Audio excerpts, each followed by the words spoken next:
মোবাইলের কিবোর্ডে আমরা যখন কোনো কিছু টাইপ করি তখন একটি লেখা টাইপ করতে গেলে অন্য একটি লেখা টাইপ হয়ে যায়। তো ধরো এখানে আমি এরকম টাইপ করতে গেলাম, একটি লেখা টাইপ করতে গেলাম, অন্য লেখাটি টাইপ হয়ে যাচ্ছে। তো এরকম প্রবলেম যদি আপনার সাথে হয়ে থাকে তো কিবোর্ডের মধ্যেই এমন কিছু সেটিং দেওয়া আছে, আপনি চাইলে আপনার কিবোর্ডের লেখাটিকে বড় করতে পারেন। তো সেটা কিভাবে করবেন তার জন্য আপনাকে এই ভিডিওটা পুরো দেখতে হবে। আমি মহিন্দ্র, আপনারা দেখছেন মহিন্দ্র টেকনিও চ্যানেল। আর যারা যারা নতুন এই চ্যানেলে এসেছেন তারা চ্যানেলটিকে সাবস্ক্রাইব করে দিও এবং বেল আইকনটি প্রেস করে দিও।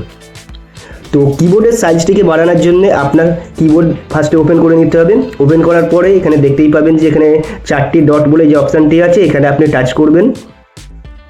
তো এখানে টাচ করার পরেতে নিচের দিকে এলে দেখতে পাবেন যে এখানে একটি অপশান আছে রিসাইজ, তো এখানে আপনি টাচ করবেন।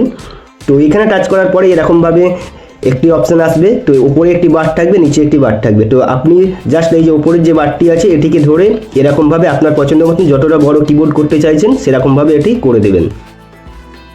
তো এটি করে দেওয়ার পর এখানে দেখবেন যে একটি অপশান আছে ডান বলে, তো এখানে আপনি টাচ করবেন ডানে। তো এখানে টাচ করার পরে এরপর আপনার দেখবেন যে কিবোর্ডের লেখাটি একটু বড় হয়ে গেছে এবং পাশে দেখবেন যে এখানে একটি সেটিং আইকন আছে, তো এখানে আপনি টাচ করবেন। তো এখানে টাচ করার পরেতে আপনাকে এখানে পারফরমেন্স বলে যে সেটিংটি আছে এখানে আপনি টাচ করবেন। তো এখানে টাচ করার পরেতে একটু নিচের দিকে আসবেন। তো নিচের দিকে এলে দেখতে পাবেন যে এখানে ফন্ট সাইজ বলে একটি অপশান আছে, তো এখানে আপনি টাচ করবেন।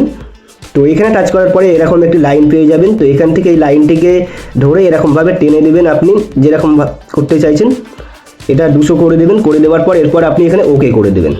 তো ওকে করে দেওয়ার পর এরপর এখান থেকে ব্যাক করে চলে আসবেন। তো ব্যাক করে চলে আসার পর এরপর আপনি দেখতে পাচ্ছেন যে আপনার যে কিবোর্ডের যে লেখাটি আছে এটি কত বড় বড় হয়ে গেছে। তো এরকমভাবে আপনি আপনার কিবোর্ডের লেখাটিকে বড় করতে পারবেন। এরপর আপনি যদি চান যে আগের মতন আপনার কিবোর্ডটিকে করতে, তো তার জন্য আপনি ফের এখানে যে 4টে ডট আছে এখানে টাচ করবেন। তো এখানে টাচ করার পর রিসাইজ বলে যে অপশানটি আছে এখানে টাচ করবেন। এখানে টাচ করার পরেতে দেখতে পাবেন যে এই সাইডে রিসেট বলে একটি অপশান আছে, তো এখানে জাস্ট আপনি টাচ করবেন। তো টাচ করার পরে আপনার কিবোর্ডটি আগে যেরকম ছিল সেরকমভাবে এটি চলে আসবে।